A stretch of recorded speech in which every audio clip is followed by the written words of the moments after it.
I've got a pocket full of quarters and I'm going to the arcade. Why? Because I've got Pac Man fever, baby.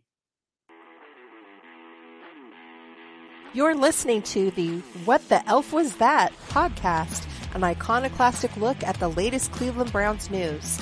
The What the Elf Was That podcast is part of the Fanatical Elves podcast network, a part of the Fans First Sports Network. Here's your host, Joel Cade. Welcome back to another week of What the Elf Was That? And as I just mentioned, I got myself some Pac Man fever. This week, The Athletic came out with a great article on Pac Man Jones. And as you probably don't know, Pac Man Jones is one of my favorite players of all time. But we'll get into that later because first we got some Browns news to take care of. Talking about Nick Harris. Is he on the bubble? Is he in? Is he out? We've got some running back room discussion. Do we have the running back blues? And the Borg are at it again. And I can't even make this crap up. They're always at it. They're always doing it.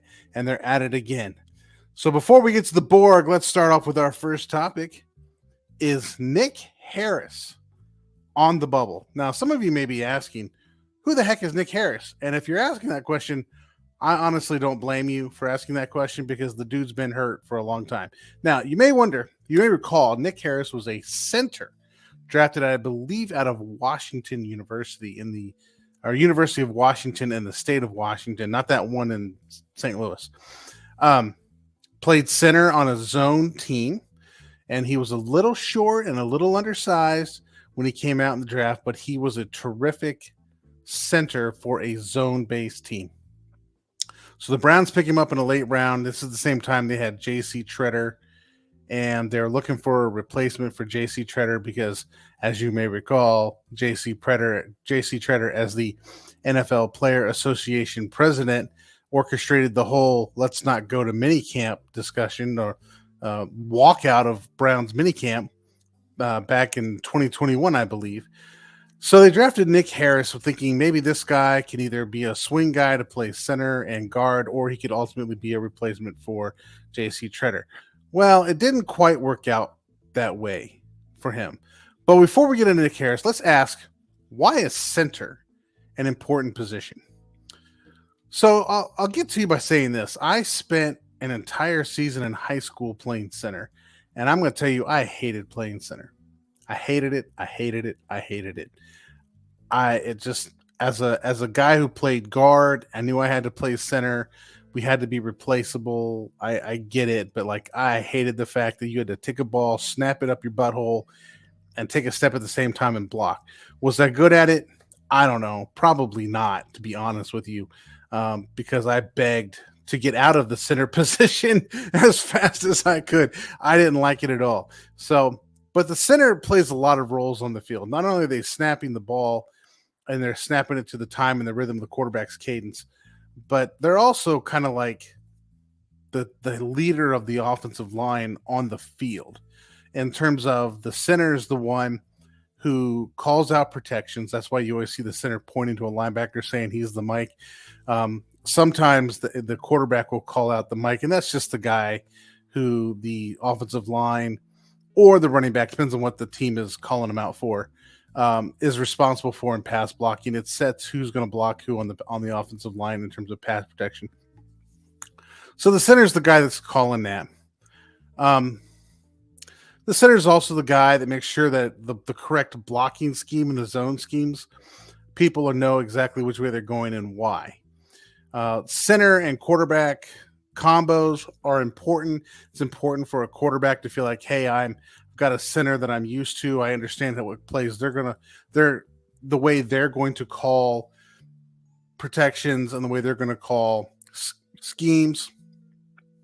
And so the center can worry about, the quarterback can worry about coverages, alignments, what makes sense, which direction they're going. So when you see a quarterback make an audible, he makes the audible, then the center has to call the correct blocking scheme to go with that alignment.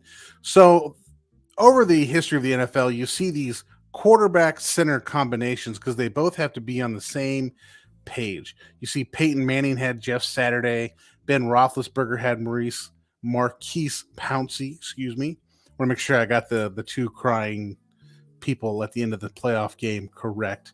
Marquise Pouncey and Ben Roethlisberger. And you can find them over and over and over and over and over again. So a good center is really important for an offense to get straight mentally before the play is actually becomes the physical part of the play.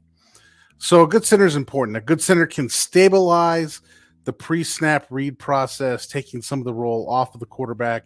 This would have been good for Baker Mayfield, who was trying to do it all himself and quite honestly wasn't very good at it. But a good center can help walk him through that.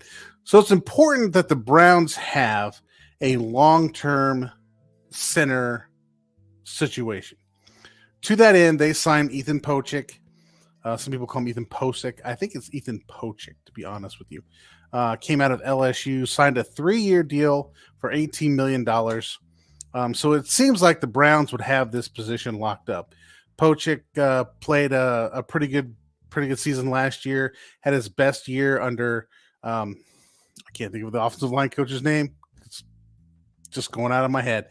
Had a great year last year. Really shored up some of his pass blocking techniques. His was good as a run blocker, but his pass blocking was the issue, and he seems to have cleared that up and signed a big deal. The Browns, however, if you look at Pocic's contract, he has an out after 1 year. Or at least the Browns have an out after 1 year. And if he's still on the roster, they have to pay him a roster bonus. And the same thing is true after year 2. So after year 2, if he's still on the roster at a certain date, they have to pay him a roster bonus. So this could really end up being a 1 year, really bloated 1 year deal. Or it could turn into a 3-year deal. So it really depends on, one, how is Ethan Pocic playing, or how's he playing, and two, what are the Browns' options behind Pocic to see is there somebody like willing to take over or able to take over and save the Browns some money against the cap, which I'm not a firm believer that the cap makes any sense or means anything anyway. If they want to keep Pocic, they're keeping him because they think he's worth what they're paying him. If they don't keep Pocic and they let him go, it's because they don't think he's worth what they're paying him, and they're moving on, and they'll just call it a salary cap casualty. But really, it's a you don't deserve or you don't play up to the amount of money we're paying you. So, hasta la vista, baby. So the Browns this year drafted Luke Wypler out of Ohio State. Wypler was taken on the 190th pick in the 6th round. He's a bit undersized and will probably be an interior swing man for his career, but he may develop into a starter. He could surprise and come into his own and actually be a decent center after a year or two, which is, if you're thinking about this, Pocic's contract, if Wypler can bring it, if he can bring it, he might be able to get Pocic and get him off the books. You never know. So what's all this have to do with Nick Harris? Well, Nick Harris, unfortunately, right or wrong, has suffered a lot in his career due to injuries. He was a small player coming out of Washington. He was short. He lacked some muscle. He needed to get stronger, like a lot of players that the Browns draft. And he ended up having durability issues. He ended up getting hurt on that New York turf. And by the way, that New York turf is garbage. But he ended up getting hurt on that New York turf. And he's also been hurt a couple other times. And you kind of wonder if his body can hold up to the NFL. Now, more power to Nick Harris. He got to the NFL. I didn't. So, hey, good for him, right? And he has been a professional athlete. Good for him. Just not sure how he's going to make it with the size that he's had. And unfortunately, I think the size has really got to him. But, we'll see. So if this year going into camp, Nick Harris has been injured all of last year, and we don't know what kind of shape he's going to be in coming into camp. But there could be a Luke Wypler versus Nick Harris battle happening in camp for that swing center guard position. And if Harris is not far superior to Wypler, I would expect to see Wypler take the job. So for all of you out there reading all these articles on Nick Harris may unfortunately be on the outside of this situation simply because you got somebody that's younger, cheaper, more, actually probably not even cheaper. It probably costs the same, but younger and a little bit bigger and maybe a little bit more able to handle the NFL game. Love you, Nick Harris, but I don't know. We'll see what happens. You might be able to squeeze onto the Browns practice squad and sit there. I doubt Whippler will, but I could see Nick Harris doing that given some of his injuries. He could even start on IR. I don't know what to tell you. So that's one of the first issues in Browns news. Another thing going on in Browns news are the running backs. Do the Browns have the running back blues? And by that, I mean, do the Browns have an issue at running back?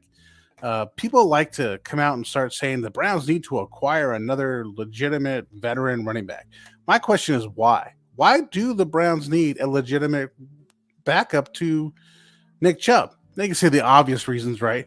Well, what happens if Nick Chubb gets hurt? First of all, Nick Chubb doesn't get hurt, knock on wood, because they don't use him in such a way that gets him hurt, right? They use him in a way that makes him productive. He's not overworked, and he hasn't been overworked in his entire career.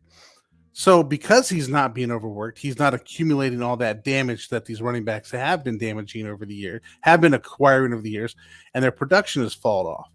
Hence, this is why Nick Chubb's production has not really fallen off. Even though he's halfway through his second contract, he still looks good, and he still looks like he's playing at an all-pro, Pro Bowl level.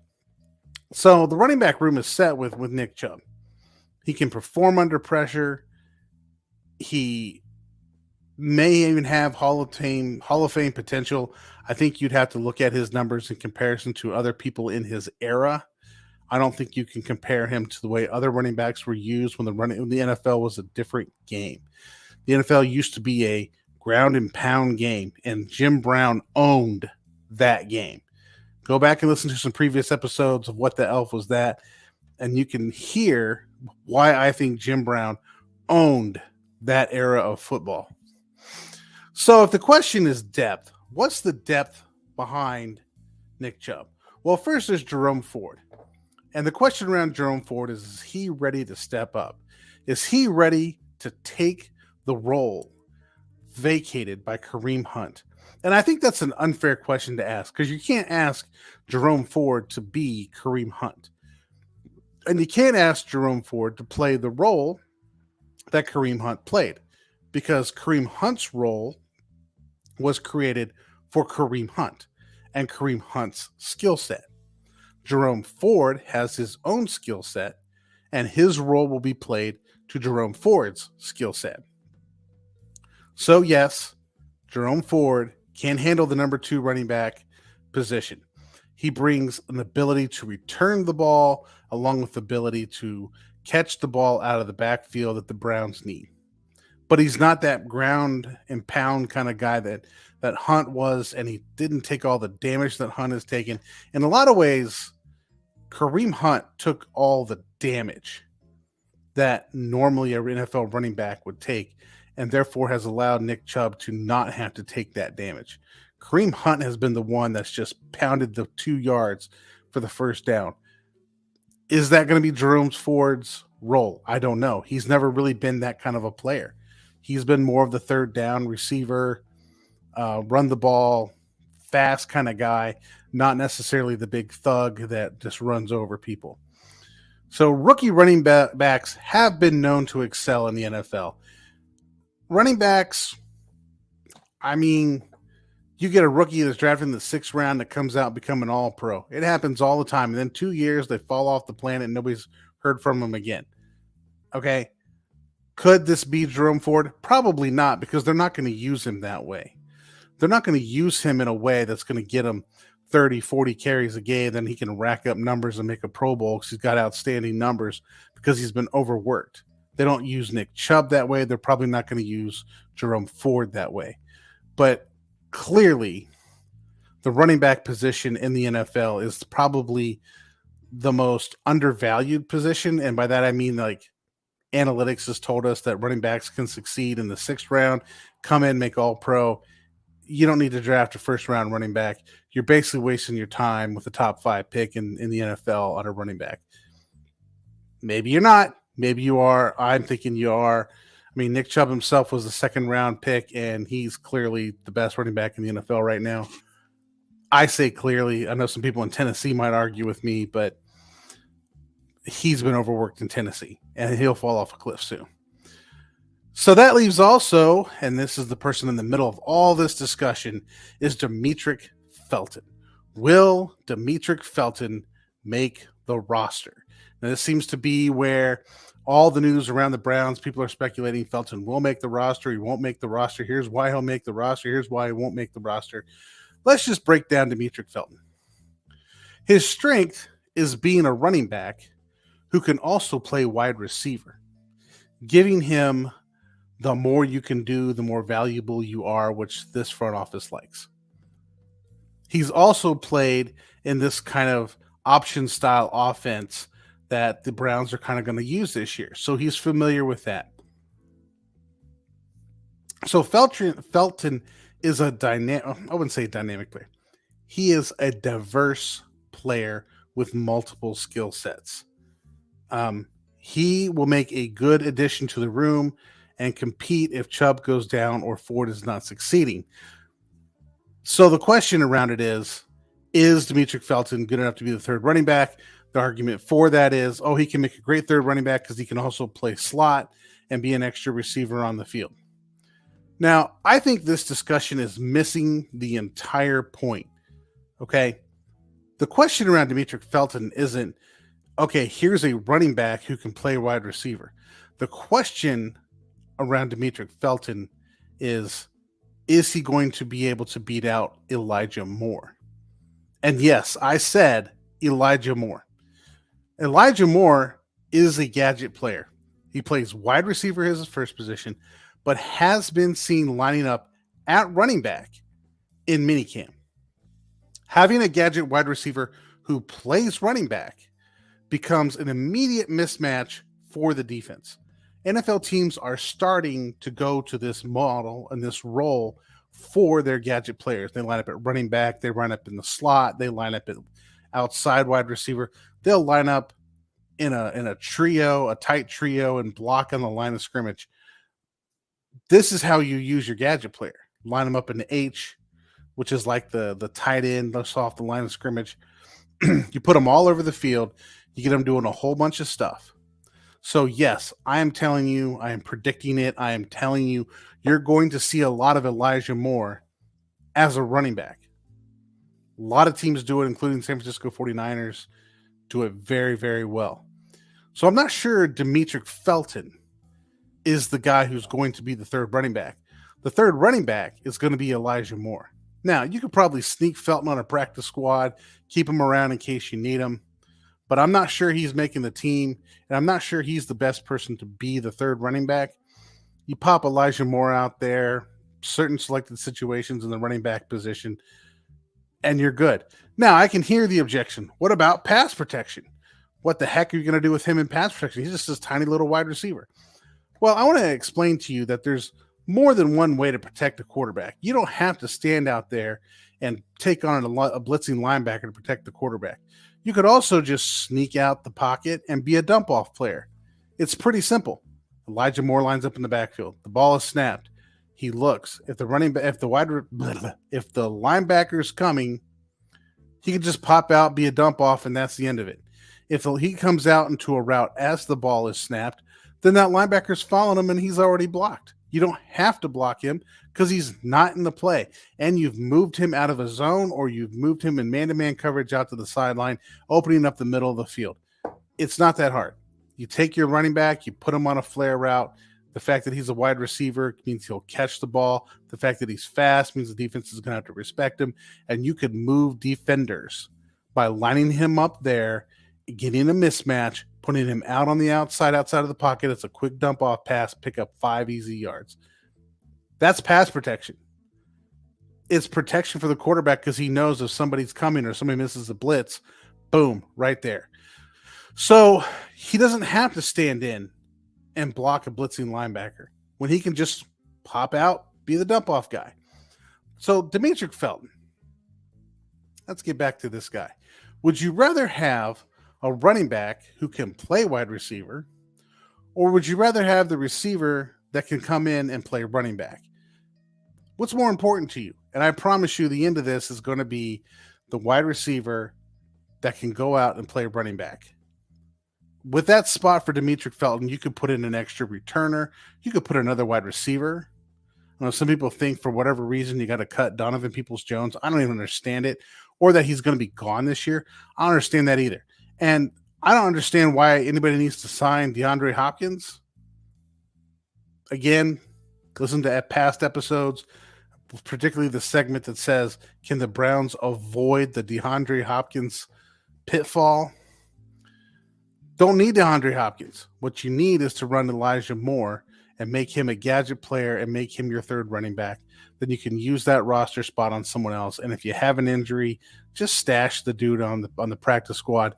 I can't imagine anybody's like dying to take a 6th round running back off somebody's hands. There's other running backs out there, and it'll all work out just fine. Okay, we're up on the break. And after the break, as anticipated, we will get to the Pac-Man. Hang on.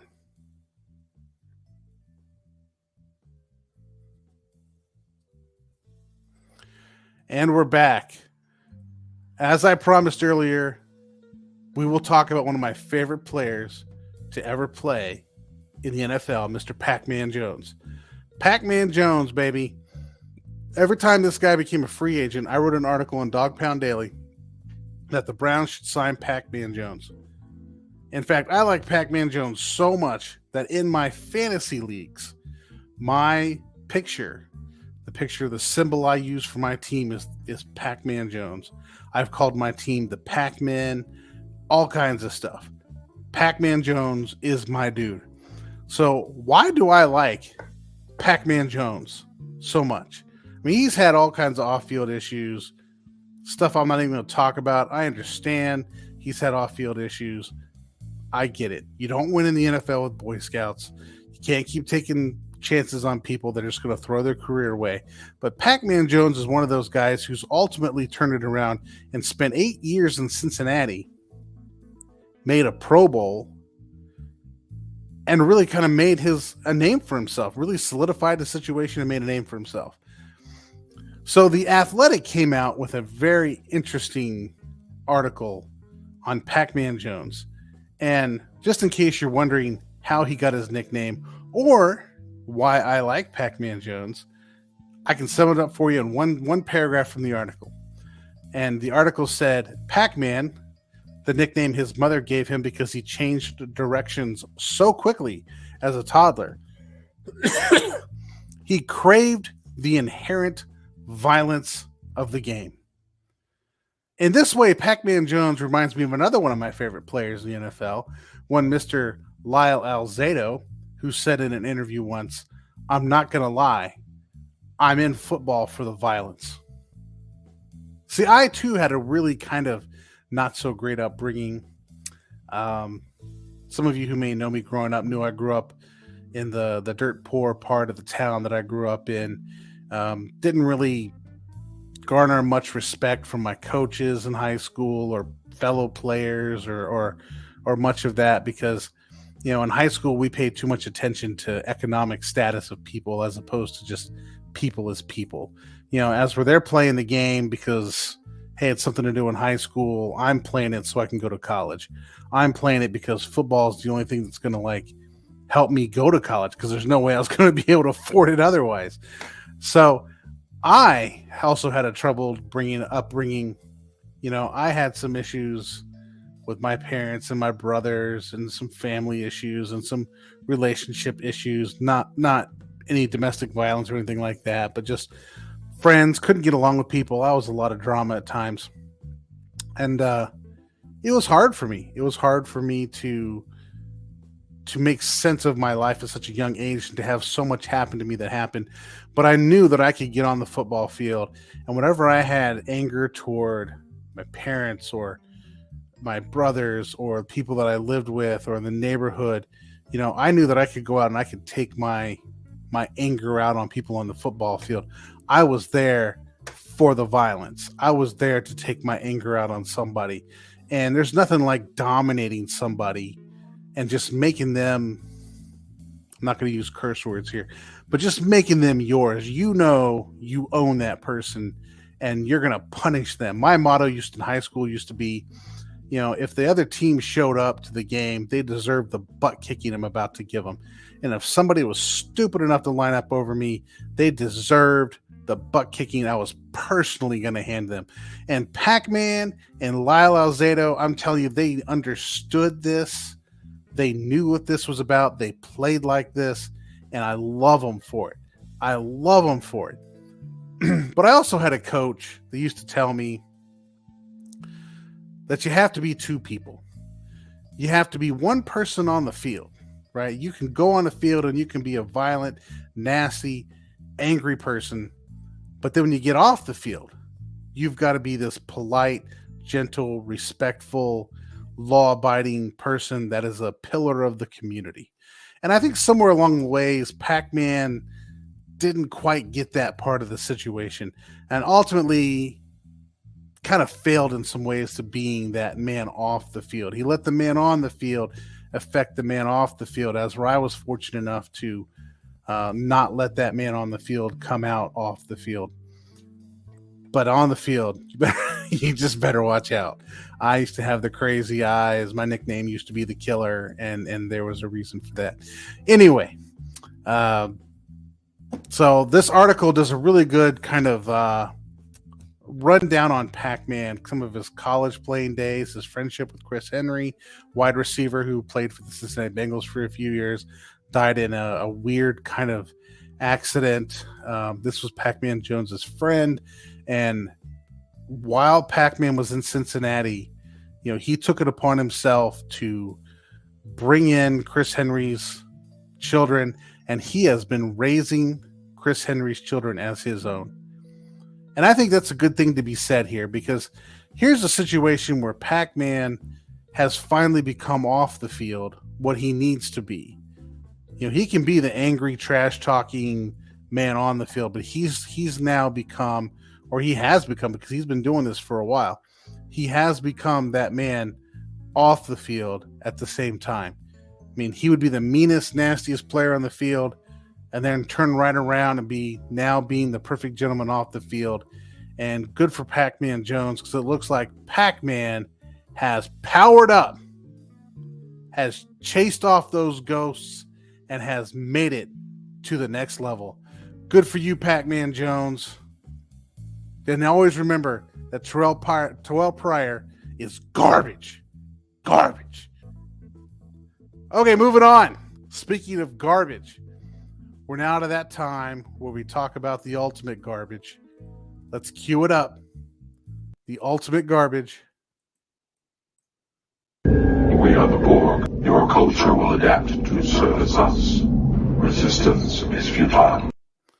And when I talk about the ultimate garbage, ultimately I'm talking about the Borg. That's right. The NFL owners are at it again. So this time, well, there's no news, ladies and gentlemen. There's no news about anything ever. And it's really hard to come up a topic into dealing with the Borg. But they have seemed to make the news.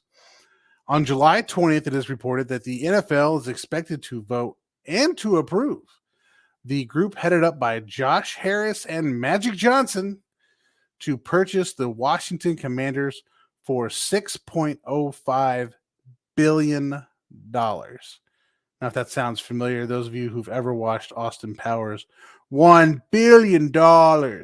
So if you put it in those terms, Dr. Evil of Austin Powers would have to steal 6 nuclear warheads from Kyrgyzstan in order to buy an NFL team. Dr. Evil's working in the wrong world. Even Dr. Evil can't afford a football team. But this comes on the heels that Jeff Bezos, Amazon owner worth an estimated $152 billion, was not even allowed to bid. So I guess that Amazon Thursday night football money is super important. And I figured the owners are probably thinking they could milk that Amazon cash cow more if Bezos was not an owner, as opposed to if he was an owner. But given that he has $152 billion, this would allow him to buy at the price range of $6 billion a pop. Jeff Bezos could buy 25 of the 30 NFL football teams before he went bankrupt. So if he happened to ever buy an NFL football team, he would probably be the richest person to own a football team. I don't know, maybe. But he seems to be too rich to own a football team. And who needs that much money? Who needs $152 million? And how did the owners not find a way to get him to up the price of the Commanders? I mean, isn't this what you want? You want that top bidder to come in and just start overbidding everything to the point where nobody else could buy the thing except him. I mean, what's wrong with these people? Also, Josh Harris of the Philadelphia 76ers, The Process, will now take over the Commanders come July 20th. So if those of you who don't remember The Process, this is where the Philadelphia 76ers pretty much just tanked for 2 seasons straight in an attempt to land a generational talent, and they got one in Joel Embiid. And now the Sixers are a good team. So maybe that's what's going to happen with the Commanders. Maybe they're going to tank. This gives them the opportunity to be 0-17. We'll see if that can make that happen. But good luck to Josh Harris. No matter how bad a Borg member you will become, the collective will always be better without Dan Snyder.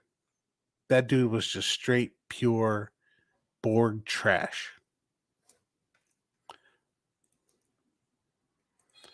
And with that, I want to thank you for listening. Thank you for listening to the What the Elf Was That podcast. Please like, subscribe, and tell all your friends to give a listen. You can follow host Joel Cade on Twitter @TheLeftGuard.